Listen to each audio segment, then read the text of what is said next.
Hello everyone, কেমন আছেন সবাই? আশা করছি ভালো আছেন। সো আপনাদের সাথে আজকে আবার একটা নতুন ভিডিও শেয়ার করছি। আমরা লাস্ট মান্থ কালনা গুপ্তিপাড়া ঘুরতে গিয়েছিলাম। সেখানে একটা কিছু ক্লিপস নিয়েছিলাম, সেই ক্লিপসগুলো আপনাদের সাথে শেয়ার করছি। এবার এখানে আমরা ইছাপুর টু কালনার কিছু ক্লিপস নিয়ে একটা শর্ট ভিডিও বানালাম। সেই ভিডিওতে আপনারা কিছু আপডেটেড ইনফরমেশন পেয়ে যাবেন যে এখন রোড কানেক্টিভিটি কেমন, সেই মানে পুরো রাস্তার ব্যাপারে কিছুটা ডিটেলড ইনফরমেশন আপনাদের সাথে শেয়ার করে নেব। এটা দেখতে পাচ্ছেন একটা টোল গেট পড়ছে। টোল গেট এখনও অপারেশনাল নয়, ফিউচারে অবভিয়াসলি আমাদের এখানে টোল পে করতে হবে। এবার রাস্তার ব্যাপারে যদি বলি, রাস্তা ভীষণ ভালো। আপনার মোটামুটি ধরে রাখুন যে সোদপুর থেকে কল্যাণী মানে অবধি রাস্তা আপনারা ভীষণ smooth and comfortable ride expect করতে পারেন। সেরকম আপনাদের জার্নির মানে কোনো অসুবিধে হওয়ার কথা নয়, আর সেরকম ট্রাফিকও নেই।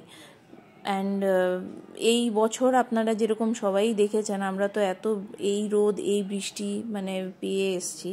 তো ক্লিপসগুলোতেও কিছু দেখে বুঝতেই পারছেন যে কোথাও হয়তো মেঘলা আকাশ, একটু বৃষ্টি হয়েছে, আবার কোথাও হয়তো বেশ রোদ। এইভাবেই যাচ্ছিলাম মোটামুটি। অ্যান্ড এই যে আমরা এখন অ্যাপ্রোচ করছি, এটা দেখুন একটা বাঁদিকে ডাইভারশন রয়েছে। সেই ডাইভারশন আমাদের নিয়ে যাচ্ছে আপনার এইমসের দিকে। সো ফিউচারে আমরা যখন কল্যাণী এইমসে যাব, আমরা এই রুট ধরে আমরা চলে যেতে পারবো। সো যারা কলকাতা থেকে এইমসের দিকে আসবেন, তারা এই রোড ধরে আপনারা দেখুন ডান দিকে একটা রাস্তা চলে যাচ্ছে, এই দিকে আপনারা চলে যেতে পারবেন। রাস্তা এখনও এইদিকে কিছুটা কাজ চলছে।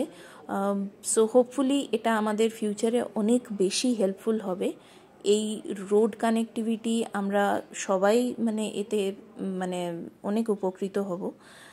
আপাতত আমরা যেই রাস্তা সোজা ধরে যাচ্ছিলাম সেটা হলো আপনার কল্যাণী বা বাঁশবেড়িয়ার দিকে যাচ্ছি। তারপরে আমরা সেখান থেকে কালনা প্লাস গুপ্তিপাড়া ওই দিকে কিছুটা ঘোরার আপনাদের সাথে ক্লিপসগুলো শেয়ার করব। রাস্তা ভীষণ ভালো, কাছাকাছি অনেক খাবার দোকান, ছোটোখাটো রেস্ট নেওয়ার মতো চায়ের দোকান, অনেক কিছু পেয়ে যাবেন। পেট্রোল পাম্পও বেশ প্রচুর অনেকগুলোই আছে দেখলাম।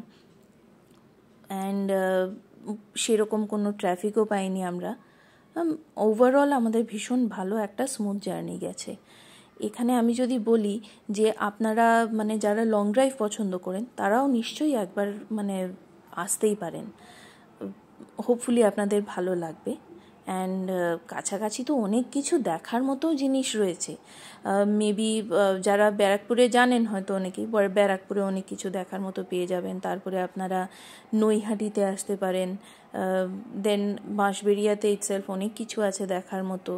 তো মানে কখনো প্ল্যান করুন ট্রিপ, হোপফুলি মানে মানে জাস্ট মানে মেবি উইকেন্ড, মানে সানডে, কখনো সানডে মর্নিং বেরিয়ে পড়লেন, একটু ঘুরে বাড়ি আবার চলে গেলেন, ভালো লাগবে। এবার এই তো আমাদের আবার কালী পুজো আসছে। কালী পুজোতে মানে অনেকেই নৈহাটি আসে বড় মায়ের পুজো দিতে, সেখানে আসতে পারেন। এবার আর্লি মর্নিং যদি আপনারা চলে আসেন, আশা করি ভালো দর্শন হবে। ভীষণ জাগ্রত, ভীষণ ভালো লাগে। আমরা অনেকবারই গিয়েছি, বাট হ্যাঁ মানে it's a crowded place. And গাড়ি নিয়ে হয়তো তখন মানে একদম কাছাকাছি যাওয়া যাবে না, দূরে হয়তো রাখতে হবে। আর দেখতেই পাচ্ছেন, দেখুন মানে রাস্তার আশেপাশে এত গ্রিনারি, এত সুন্দর ছিল যে মানে আদর্শ লং ড্রাইভের মানে একটা রুট বলা যায় একে। আমরা মোটামুটি ধরুন ইছাপুর থেকে বেরিয়েছিলাম আই থিঙ্ক 8টা নাগাদ। আমরা কালনা পৌঁছে গিয়েছিলাম 10:30টার মধ্যে। তো মানে রাস্তাও ভালো। অ্যান্ড জার্নি আমি আমার মা আর আমার শাশুড়ি মা দুজনকে নিয়ে গিয়েছিলাম। তো ওনারা তো খুবই মানে কমফোর্টেবল ছিলেন, খুবই মানে ভালো লেগেছে ওনার দুজনেরই। তো মানে প্যারেন্টসদেরকেও নিয়ে কখনো যদি আপনারা ঘুরতে আসেন এই দিকে, তো হোপফুলি মানে তাদেরও ভালো লাগবে। কারণ সেরকম ধরুন মানে খারাপ রাস্তা হলে হয়তো তাদেরও প্রবলেম হবে, বা অনেক কিছু ট্রাফিক জ্যাম হলেও সবার মানে কষ্ট হতে পারে। এইখানে আই হোপ মানে সেই প্রবলেম আপনাদের হবে না। এই যে আমরা এখন আই থিঙ্ক আমরা কল্যাণী মানে পার হচ্ছিলাম এইখানে, এবার তারপরে আস্তে আস্তে দেখবেন আমরা বাঁশবেড়িয়ার দিকে যখন যাচ্ছি, সেই মানে নদীর ওপরে একটা নতুন ব্রিজ হচ্ছে, সেই ব্রিজটাও মানে বেশ ভালো লাগে, মানে it's totally a scenic beauty and place. সেগুলো আপনারা অবশ্যই আসলে আপনাদেরও হয়তো ভালো লাগবে। তো দেখুন, এনজয় করুন ভিডিও। যদি ভালো লাগে, আমার মানে ছোটোখাটো এফর্ট যদি আপনাদের পছন্দ হয়, তাহলে মানে প্লিজ একটুখানি লাইক, শেয়ার, সাবস্ক্রাইব করবেন। অ্যান্ড মানে আমার ফার্দার ভিডিওসগুলো আসলেও মানে দেখবেন। আমি যত চেষ্টা করব যে আপনাদের সাথে আরও আপডেটেড লং ড্রাইভের যেখানেই আমরা যাই সেই ভিডিওসগুলো আপনাদের সাথে শেয়ার করার। So thank you and enjoy the video.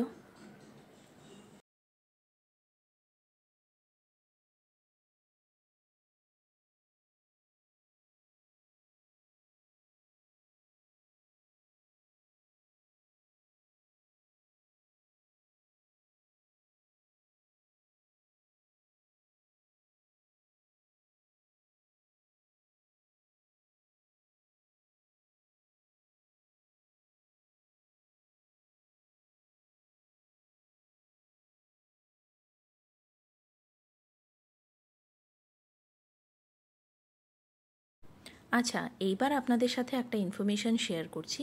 এখানে দেখুন, আমরা এবার ব্রিজে উঠছি।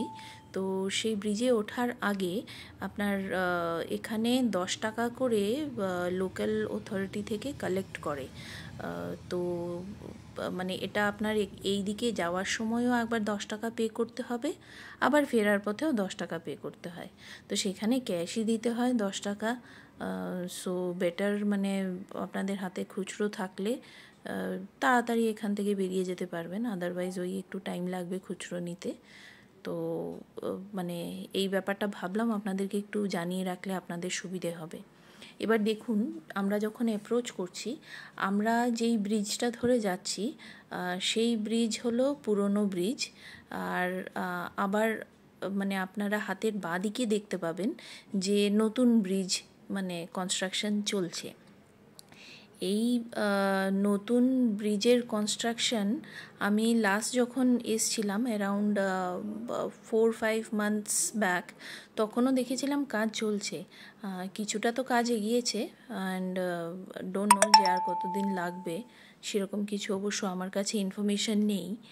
তবে মানে আমরা যখন মানে এই কল্যাণীর এই ব্রিজে উঠছি, তারপরে এই ব্রিজ ক্রস করার পরে কিন্তু খানিকটা রাস্তা আপনাদের সেরকম মানে ভালো মানে আপনি পাবেন না। সেখানে যেহেতু এখানে কনস্ট্রাকশনের কাজ চলছে, তো অনেকটাই ধুলো বা মানে ডাইভারশন, এরকম একটু সাবধানে আপনাদের মানে যেতে হবে। বাট হ্যাঁ, মানে দেখতে তো বেশ ভালোই লাগে। এই রাস্তাটা দেখুন, মোটামুটি আমাদের বেশ মানে সুন্দর লাগছে দেখতে। আর মানে এই ব্রিজ ক্রস করেই আপনারা হাতের বাঁদিকে মানে লক্ষ্য করলে দেখতে পাবেন হংসেশ্বরী মন্দিরের ব্যাপারে আপনারা যদি জানেন বা কখনো শুনে থাকেন, সেই হংসেশ্বরী মন্দির এই ব্রিজ ক্রস করেই খানিকটা গেলেই হাতের বাঁদিকে আপনারা পাবেন। তো মানে এই দিকে কখনো যাতায়াতের রাস্তায় আপনাদের যদি টাইম থাকে হাতে, তো চলে যাবেন। সকালে সম্ভবত 12টা অবধি মন্দির খোলা থাকে, আবার বিকেলে 4টে থেকে না 4:30 থেকে এরকম কিছু একটা ছিল, 4:30 থেকে আই থিঙ্ক আপনার মন্দির বিকেলে আবার খুলবে। তো কখনো সময় হাতে থাকলে নিশ্চয়ই চলে যাবেন, ভালো লাগবে। আর দেখুন ভিডিও, এনজয় করুন। Thank you.